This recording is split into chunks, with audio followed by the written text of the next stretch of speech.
Բարի երեկո սիրելի հեռուստադիտողներ, 5-րդ ալիքի եթերում հարցազրույցն է այսօր, զրուցելու եմ քաղտեխնոլոգ Վիգեն Հակոբյանի հետ։ Պարոն Հակոբյան, շնորհակալ եմ մեր հրավերն ընդունելու համար։ Ես եմ շնորհակալ հրավերի համար։ Հունգարիայում իշխանություն փոխվեց, Օրբանին փոխարինելու եկավ Մադյարը,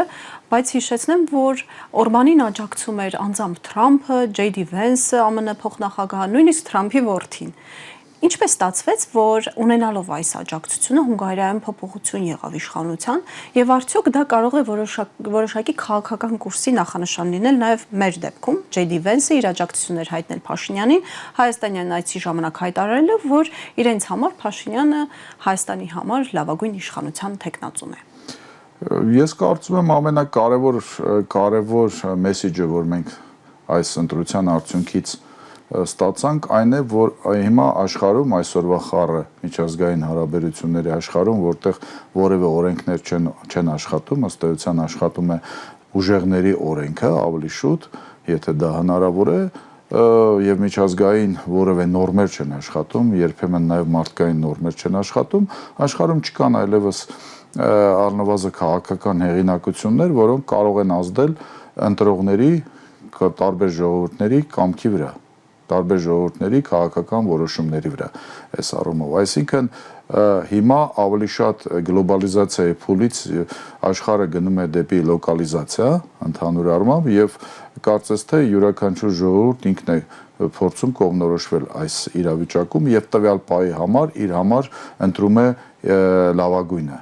իր կարծիքով։ Կարծես թե նույն մարդիկ կարծես թե աջակցություն են հայտնել Հայաստանում նաև այսօրվա գործող վարչապետին, ինչ կարող է լինել, ես կարծում եմ նույնը կարող է լինել ընդհանրապես, բայց մի պայմանով, որ մենք տեսանք, որ Հունգարիայի ժողովուրդը ինքը միամուր փորձեց ինքը իր ճակատագիրը կերտել, մասնակցելով ընտրություններում մասնակցել է շուրջ 78%, եթե չեմ սխալվում, ընտրող առհասարակ։ Իհարկե Հունգարիայում ամենայն հավանականությամբ նման քաղաքական կուլտուրա վաղուց կա, որովհետև նախորդ ընտրություններում էլ եթե Հայաստանի հետ համեմատենք, ապա ֆանտաստիկ մեծ քանակությամբ ընտրող է մասնակցել, 69% էր մասնակցել, բայց նույն հիմա այդ բավականին պատկառելի թիվն էր, մոտ 70%-ը դառել է մոտ 80%։ Այսինքն սա ցույց է տալիս, որ եթե բարձր մասնակցություն է, ապա իշխանությունը համարյա թե երաշխավորված պարտվում է ընդդիմությանը։ Մանավանդ եթե նման տենդենսներ առհասարակ գոյություն ունեն։ Այս առումով ես կարող եմ ասել, որ այն միտումները, որ կան հիմա աշխարհում քաղաքականության մեջ, ժողովուրդների հոգեբանության մեջ եւ մոտեցումների մեջ ցույց են տալիս, որ որևէ էական նշանակություն չունի, թե ով է դրսից իր աջակցության խոսքը ասում, այսպես ասենք, եւ նույնիսկ շատ դեպքերում բավարար չէ նույնիսկ որոշակի գործողություններ հենց գետնի վրա, ոչ միայն քարոզչական դաշտում, այլ կարևոր է թե տվյալ պարագայում, տվյալ պահի համար, որ ժողովուրդը ինչ որոշում է իր համար ընդունում։ Ես կարծում եմ, որ այստեղ էլ որևէ էական նշանակություն չունենալու օրինակ Միացյալ Նահանգների փոխնախագահը ինչ է ասել, Թուրքիայի արտգործնախարարը ինչ է ասել, Ադրբեջանի նախագահը ինչ է ասում, Ռուսաստանի նախագահան ինչ ցանկություններ ունի, ես կարծում եմ այստեղ ամեն ինչ որոշվելու է ներսում։ Ցավոք սրտի մեզ մոտ դեռևս այդ կուլտուրան չկա, որ պետք է մասնակցել ընտրությունների, բայց ամեն դեպքում նույնիսկ մեր պարագայում մենք տեսնում ենք, որ սոցիոլոգիական հարցումները ցույց են տալիս, որ սպասվում է բավականին բարձր մասնակցություն։ Եթե նույնիսկ միայն Գելապի վերջի հարցումները մենք դիտարկենք զուտ մասնակցության առումով, ապա 60-ից 61% կարծես թե ավելի հակված են մասնակցել ընտրություններին, իսկ դա նաև այսօրվա գործող իշխանությունների համար բավականին տխուր տենդենս է եւ տխուր ազդակ է, որ իրենց շանսերը բավականին ցածր են։ Որովհետև իրենք ավելի շատ կցանկանան, որ հնարավորինս քիչ մարդիկ մասնակցեն ընտրությունների։ Ցանկացած իշխանություն ունի ռեսուրս։ Ցանկացած իշխանություն կառավարում է շատ դեպքերում իր ռեսուրսը, որովհետև դա եւ վարչական ռեսուրս է, եւ ռեսուրս է, որ կողմնորոշված է 100%-ով եւ սովորաբար ամենակարգապահն է այս առումով եւ կամա թե ակամա է շատ դեպքերում կարգապահ, որովհետև որևէ մեկը չի էլ թողի, որպեսզի ինքը կարգապահ չլինի, այսինքն շատ դեպքերում գիտեք, մեքենաներով են տանում, տնից են հանում, տանում ընտրությունների ցուցակագրում են եւ այլ, այսինքն ցանկացած իշխանության ընտրազանգված ինքը սովորաբար ավելի կարգապահ է եւ այդ ռեսուրսի քանակը որպես կանոն պարզ է, որպես կանոն հաշված է եւ իշխանությունը գիտի նրանց եւ բերում է ընտրությունների, բայց դա ամեն դեպքում սահմանափակ ռեսուրս է ընդհանուր առմամբ, դա որոշակի ռեսուրս է, 25% կլինի, թե 30% կլինի վարչական ռեսուրսի հետ միասին, բայց դա ամեն դեպքում սահմանափակ ռեսուրս է, եթե իշխանությունը առավելևս ոչ պոպուլյար է տվյալ ժամանակահատվածի համար, այսինքն եւ եթե մասնակցությունը մեծ է լինում, ապա այդ սահմանափակ ռեսուրսի տեսակարար կշիռը ընդհանուր մասնակիցների թվում զգալիորեն նվազում է։ Մի բան է, եթե օրինակ 1 միլիոն Հայաստանում, ասենք 1 միլիոն մարդ է մասնակցում ընտրություններում ու պայմանական, ասենք իշխանական 25%-ը դա 250,000 մարդը կամ 25%-ը դա 25% է, մեկ բան է, եթե այդ նույն քանակը 1 միլիոն 200 կամ 1 միլիոն 300, 400 հազարի մեջ է հաշվարկում, դա արդեն զգալիորեն նվազում է այդ տոկոսը եւ իշխանությունը ըստ էության շանս չի ունենում առնվազն վերարտադրվել սեփական ուժերով։ Դուք նշեցիք, որ սոցհարցումները արդեն ցույց են տալիս, որ մոտավորապես 60% բնակչության պատրաստվում է մասնակցել ընտրություններին։ Մի քիչ կարծում եմ շատ լավատեսական է այդ ցուցանիշը, բայց ամեն դեպքում ունենալով սոցհարցումների վերջի սոցհարցումը հարցման տվյալը մասնակցության վերաբերյալ ես սրա մասին եմ ասում, ես ենթադրում եմ, որ կարող է մասնակցել, ասենք, տվյալ պարագայում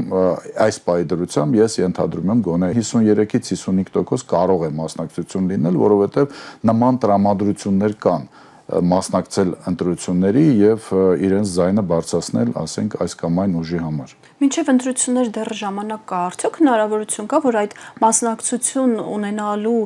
ցանկություն ունեցողների քանակը ավելի մեծանա։ Իհարկե կա, որովհետև այնուամենայնիվ նախընտրական կամպանիայի պաշտոնական փուլը դեռևս չի սկսվել։ Սկսվելու է մոտ, դեռ 20-25 օր հետո է սկսվելու, իհարկե նախընտրական կամպանիան վաղուց է սկսվել ընդհանուր առմամբ, բայց ես կարծում եմ դեռևս ոչ բոլորին է հասել այդ միտքը, որ Հայաստանում ընտրություններ են լինելու եւ ինչ կարեւորություն ունի իրենց համար այս ընտրությունը, որովհետեւ շատերը ուղղակիորեն չեն կարողանում հասկանալ այս թվաբանական սովորական այս խնդիրը, չմասնակցելով ընտրությունների, իրենք ըստ օրենքի փաստորեն աջակցում են Նիկոլ Փաշինյանի վերարտադրությանը։ Չգնացածների չմասնակցության արդյունքում Նիկոլ Փաշինյանի կամ իր իշխանության վերարտադրման խնդիրը ավելի հեշտանում է։ Սա չի նշանակում, որ իհարկե լուծվում է այդ հարցը մեխանիկորեն, բայց ամեն դեպքում ես կարծում եմ հաշվարկները ցույց են տալիս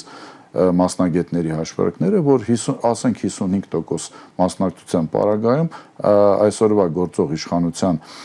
շանսերը, այսօրվա իրենց վարկանիշի պարագայում իրենց շանսերը բավականին մշուշոտ են, եթե չասեմ բավականին տխուր։ Դրա համար են երկրորդ անգամ էլ դիմել Եվրամիություն, խնդրելով անպայման արագարձականգման խումբ ուղարկել հիբրիդային վտանգների դեմ պայքարելու համար։ Գիտեք, ես կարծում եմ մասնակցությունը նվազեցնելու խնդիրը իհարկե իշխանությունը ունի։ Դրա համար ինքը ամեն ինչ անում է, որպեսզի ինչքան հնարավոր է ապաթիայի մթնոլորտ ձևավորի երկրում, անլրջացնի process-ը ընդհանուր առմամբ, անլրջացնի նաև իրենց վարքագծով, իրենց մեթոդոլոգիայով, այս ընտրության մասնակցելու, նույնիսկ իրենց արտաքին տեսքով, այդ կոնտենտով, որը իրենք մատուցում են, այսինքն ամբողջ օրը ինչ-որ բան ուտելով, ինչ-որ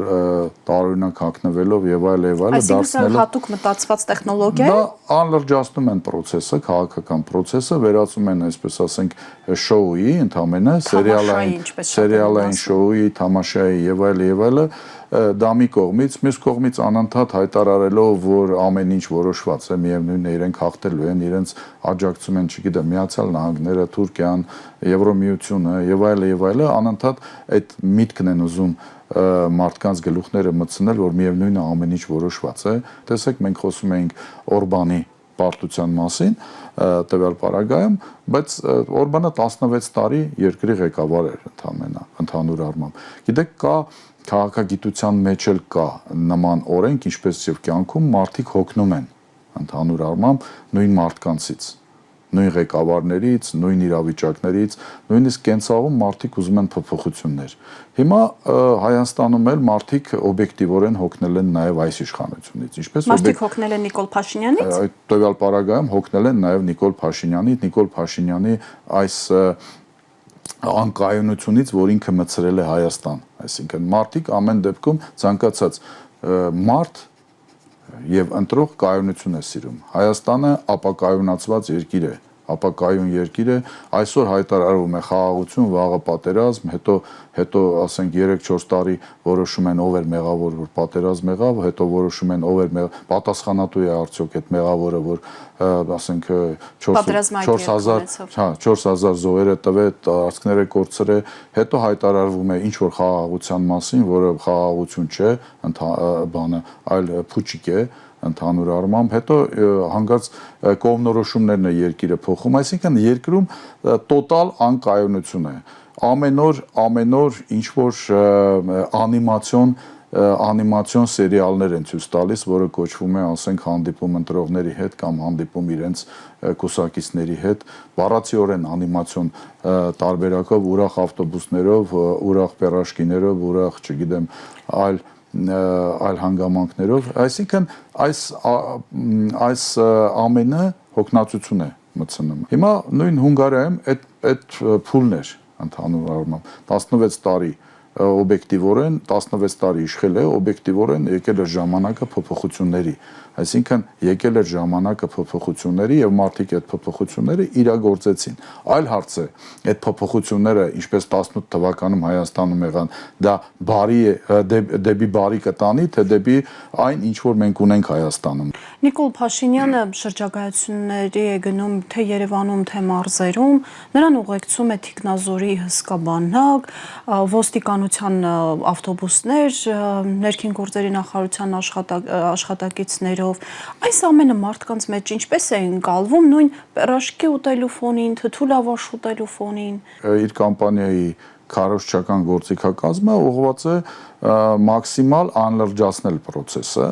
եւ մաքսիմալ ապաթիան ավելացնել Աշխատում է։ Ես կարծում եմ, որ որոշ չափով դա կարող է աշխատում է, բայց այստեղ պետք է հաշվի առնենք, որ անդիմության հենց գործառույթը այն է, որպեսզի դրան հակադրեն ավելի ակտիվ քաղաքականություն, այլընտրանք ներկայանալու ունակություն, եւ այդ պարագայում ես կարծում եմ, որ այն հասարակությունը, որը արդեն հոգնել է այսօրվա իշխանություններից ամեն դեպքում եթե տեսնի ռեալ այլընտրանք, իսկ մենք տեսնում ենք, որ ամենայն դեպս ակտիվությունը կարծես թե մեծ է եւ հիմա սոցիոլոգիան նորից հիշենք, որ ամեն դեպքում եթե նույնիսկ 60% չէ, ապա շատ ավելի մեծ կարող է լինել մասնակցությունը, քան ասենք նախորդ ընտրությունների ժամանակ, սա նշանակում է, որ այնուամենայնիվ այդ որոշակի հատված այն մարդկանցից, որոնք սովորաբար չեն մասնակցում ընտրությունների, չկողմնորոշված են եւ այլը, իրենք գումարվելու են այն մարդկանց, որոնք սովորաբար ակտիվ մասնակցում են ընտրություններին ընդհանուր առմամբ։ Դե հիշեք օրինակ հենց 23 թվականին Երևանում 72% չէր մասնակցել ընտրություններին։ Դա ահռելի խայտառակ թիվ է, 28%-ներ ընդամենը մասնակցել ընտրություններին, որտեղ 28-ը, որտեղ կանխատեսվող 55-ը կամ 60-ը այս առումով, այսինքն զգալիորեն հետաքրքրությունը քաղաքական process-ների նկատմամբ ավելացել է եւ դա էլ է օբյեկտիվ process, որովհետեւ բացի ավանդական քաղաքական միավորներից, որոնք մասնակցում են, ավելացել են դրանց նաեւ ուժեր, որոնք նոր ուժեր են, որոնք ըստ էության այդ փակում են այն բացը, բացը, որի պատճառով, ասենք, ոմանք ասում էին մենք չունենք այլընտրանք։ Ես կարծում եմ բոլորի ճաշակով կան քաղաքական ուժեր, դաշինքներ, որոնք կարող են այդ ընտրողների ձայները տանել։ Այս առումով ես չեմ զարմանում, որ մասնակցության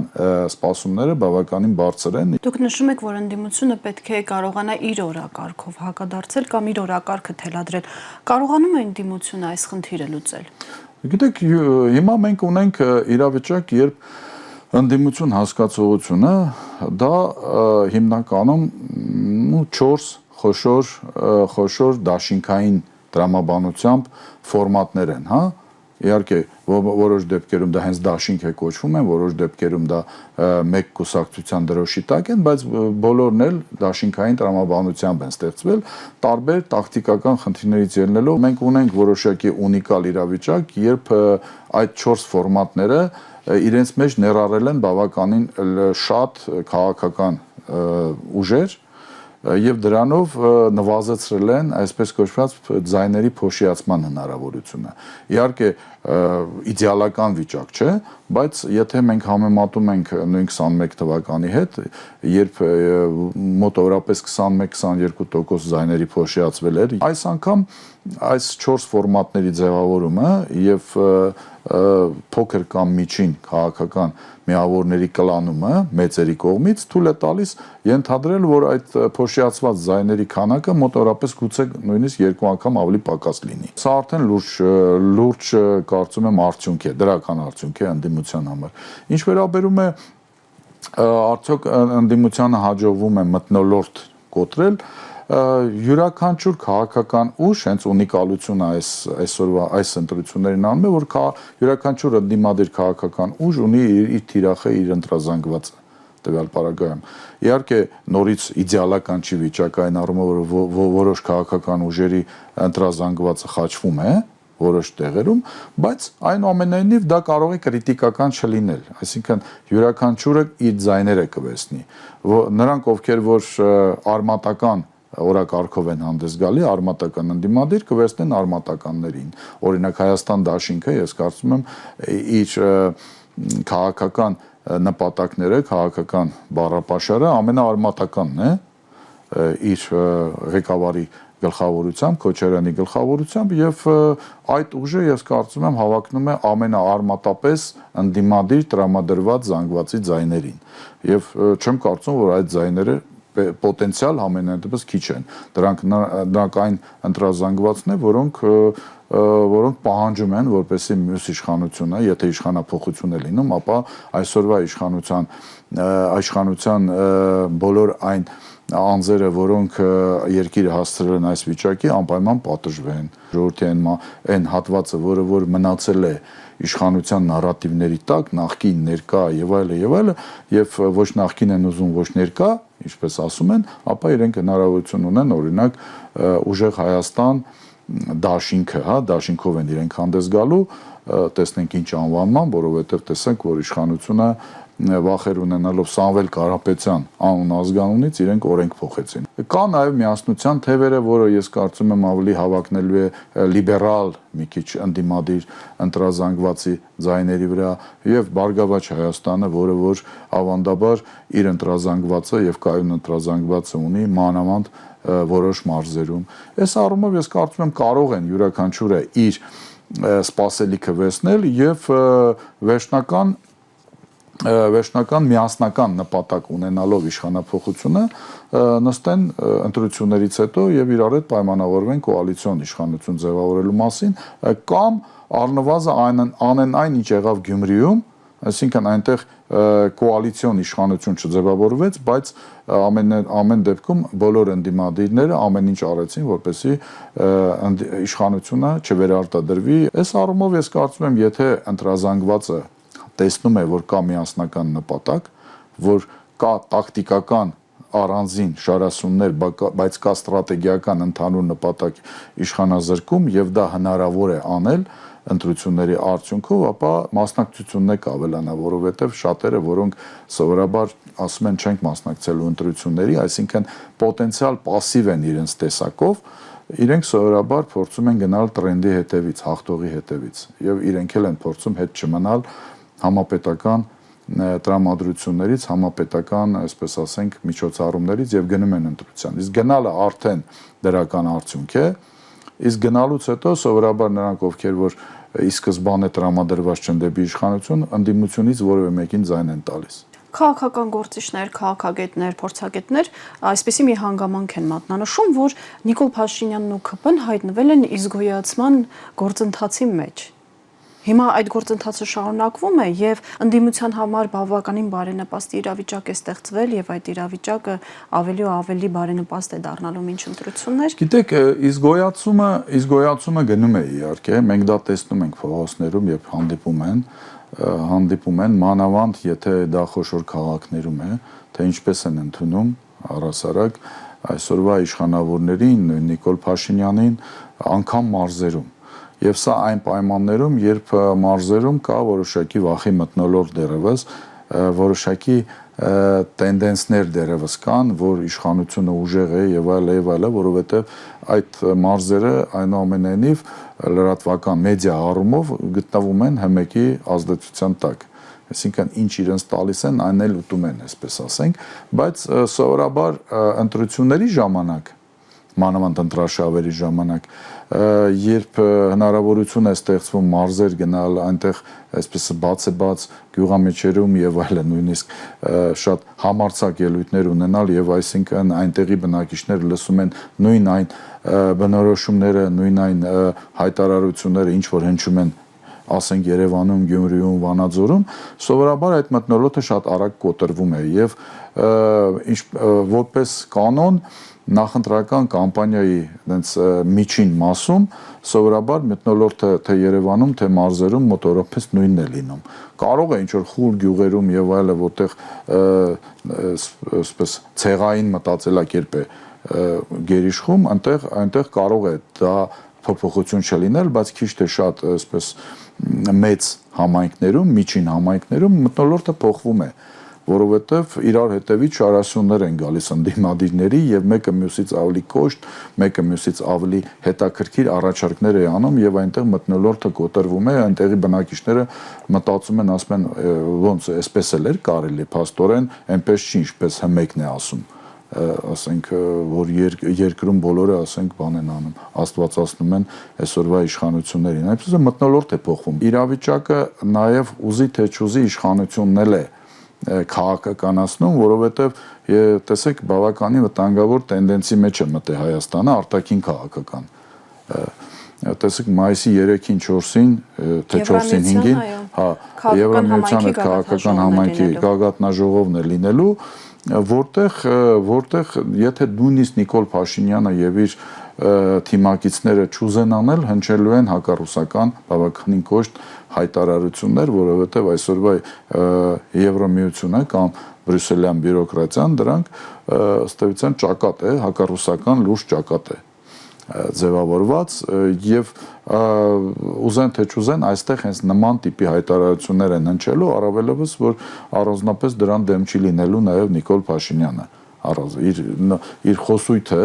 առօրյա խոսույթը մոտորապես դրա մասին է խոսում ընդհանուր առմամբ, նույնիսկ հիմա երբ ասենք մոսկովյան տապալված այցից հետո ինքը փորձում է ինչ-որ չափով բալանսի բերի, հետևում է իր լեզվին, այսպես ասենք, միևնույն է այդ ամեն ինչից զգացվում է այն հակառուսական տրամադրությունները, որ իրենք փորձում են սերմանել եւ փորձում են, այսպես ասենք, միջև մայիսյան իրենց այս իրադարձությունը դուր գալ իրենց այսօրվա գործընկերներին եւ այլը։ Դա նույնիսկ պրո-ամերիկյան քաղաքական կուրս չէ, դա պրո-բրյուսելյան քաղաքական կուրս է տվյալ պարագայում եւ հայտնվելով այն ուժերի շարքում եւ այն ճամբարում, որը որ Ռուսաստանի կողմից դիտարկվում է որպես հակառակորդ երբեմն թշնամի ճամբար, դրա մասին իրենք բաց են ասում, չէ՞, թե Պուտինը, թե Ավերչուկը, այսինքն իրենք ասում են, որ Հայաստանը գնում է դեպի այն ճամբար, այսինքն այստեղ իրենք միամիտ չեն, իրենք հասկանում են Հայաստան Եվրոմիություն չի գնում, Հայաստան Եվրոմիություն չի էլ կարող գնալ Եվրոմիությունում էլ Հայաստանին չեն եւ սպասում։ մեծ հարց է երբևիցե կգնա թե չի գնա, իրենք ուղղակի դա ֆիքսում են, արձանագրում են, որ Հայաստանը գնում է դեպի հակառուսական ճամբար։ Այսօր Եվրոմիությունն է իրեն դիրքավորում որպես ամենահակառուսական բևեռ, ոչ թե Միացյալ Նահանգները ընդհանուր առմամբ, մանավանդ հիմա երբ Իրանի հետ այդ պատերազմն էլ դեռևս մեծ հարց է, թե ինչ արդյունք է տալու ընդհանուր առմամբ։ Այսինքն Հայաստանը հայտնվում է մի ճամբարում, որը Ռուսաստանում դիտարկվելու է որպես հակառուսական ընդհանուր առմամբ։ Եվ սա շատ վտանգավոր է, որովհետև Ռուսաստանը արդեն սկսել է, եթե պարզ խոսենք, որոշակի տնտեսական սանկցիաներ կիրառել մեր բիզնեսների նկատմամբ, հասկացնելով, ընդամենը դեռևս հասկացնելով, թե ինչ կարող է լինել։ Եվ սա, ես կարծում եմ, բավականին շրջադարձային պահ կարող է լինել։ Փաշինյանի համար։ Իհարկե, Փաշինյանի համար էր եւ ընդհանրապես, եթե ասեմ ձեզ, մեր ժողովրդի համար, այս առումով ես կարծում եմ, մեր ընտրողները բավականին պատասխանատու որոշման ժամանակաշրջանում են, որովհետև երբևիցե կարծում եմ այսքան պատասխանատու ընտրություն չի եղել, թե Հայաստանի գոյատևման առումով, թե անկախության գոյատևման առումով եւ թե ընդհանուր առմամբ Հայաստանի անվտանգության առումով, որովհետև առավել քան երբեք դառնալ արևմուտք Ռուսաստան պրոքսի պատերազմի թատերաբեմ եւ ոչ միայն արևմուտք, այլ նաեւ հաշվի առնելով, ասենք, Իրանի գործոնը եւ այլը, մենք տեսնում ենք ամեն ինչ կացան է, դա շատ վտանգավոր պերիոդ է, հիմա վտանգավոր շրջան է եւ այս ընտրությունները իրենք առավել քան պատասխանատու յուրաքանչյուրից պատասխանատու որոշում ընդունելու ընտրություն են եւ այստեղ ես կարծում եմ շատ կարեւոր դերակատար ունեն բոլոր ընդդիմադիրները, որպեսզի այս պարզ ճշմարտությունը հասցնեն միջև յուրաքանչյուր ընտրողի։ Պարոն Հակոբյան, շնորհակալ եմ շատ հետաքրքիր զրույցի համար։ Ես եմ շնորհակալ։ Այսօրվա իմ հյուրը քաղտեխնոլոգ Վիգեն Հակոբյանն էր։ Հաջողություն։